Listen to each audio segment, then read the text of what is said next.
आज आईपीएल अपने चरमोत्कर्ष पर है। क्रिकेट का महाकुंभ कहे जाने वाले इस प्रोफेशनल क्रिकेट लीग का गठन टी20 क्रिकेट को एक नई उड़ान देने और भारतीय क्रिकेटरों को वैश्विक क्रिकेट के मापदंडों के अनुकूल बनाने हेतु हुआ था। अगर आज इस लीग के प्रदर्शन और अंतर्राष्ट्रीय क्रिकेट पर इसके प्रभाव का विश्लेषण करें तो ये अपने उद्देश्य में अपेक्षाओं से कहीं अधिक सफल रहा है।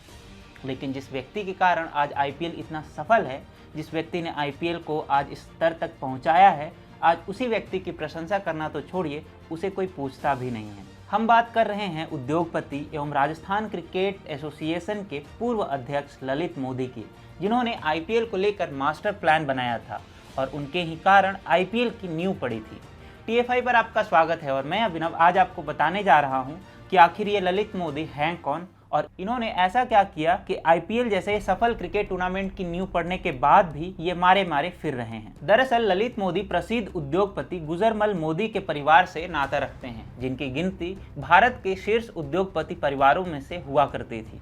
मोदी ग्रुप ऑफ कंपनीज के अंतर्गत साबुन से लेकर शैक्षणिक संस्थान तक पर उनका अच्छा खासा प्रभाव था। उन्होंने तो एक औद्योगिक शहर तक को बसा रखा था जिसका नाम था मोदी नगर, और एक समय यह देश के लिए रोजगार उत्पन्न करने के सर्वोच्च जगहों में से एक था। तो ललित मोदी का क्रिकेट से नाता कैसे जुड़ा?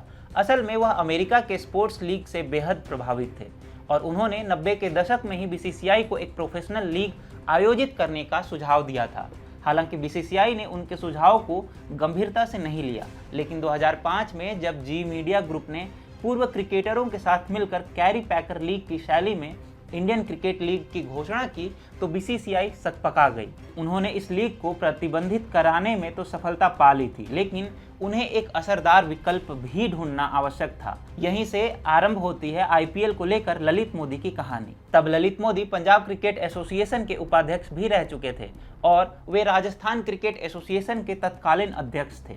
एक उद्योगपति होने के नाते उनके अंदर व्यापारिक सोच काफ़ी गजब की थी, जिसके कारण वर्षों से जीर्ण शीर्ण पड़ा सेवई मानसिंह स्टेडियम रातों रात एक आकर्षक बिजनेस मॉडल में परिवर्तित हो गया।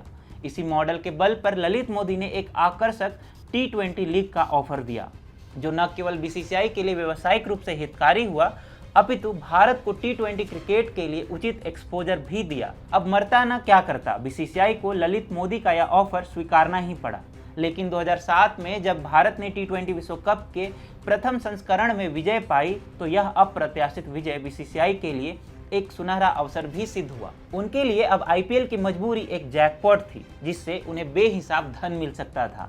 चूंकि शरद पवार तत्कालीन बीसीसीआई अध्यक्ष थे और उन्हें ऐसा बनने में ललित मोदी ने काफी सहायता की थी, इसीलिए ललित मोदी जल्द ही बीसीसीआई के उपाध्यक्ष बन गए और 2008 में आईपीएल का पहला सीजन खेला गया।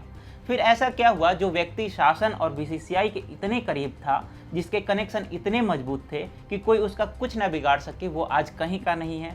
दरअसल साल 2010 में आईपीएल 2011 के लिए 2 नई टीमें चुनी जानी थी। तब ललित मोदी ने यह आरोप लगाया था कि फ्रेंचाइजी कोच्चि टस्कर्स में शशि थरूर ने अवैध हिस्सेदारी खरीद रखी है, जिसके कारण तत्कालीन विदेश राज्य मंत्री शशि थरूर को अपने पद से इस्तीफा देना पड़ा था।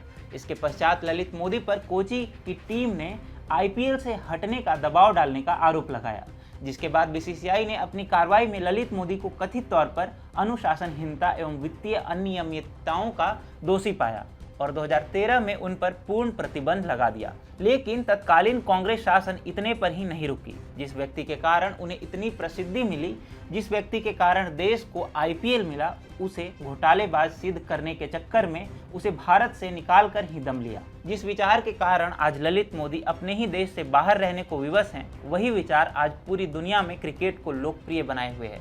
आज भी आईपीएल क्रिकेट की लोकप्रियता का पर्याय है, लेकिन राजनीतिक दांव-पेच के कारण यही व्यक्ति इसकी भेंट चढ़ गया है, जिसने इस भव्य इमारत की नींव स्थापित की थी।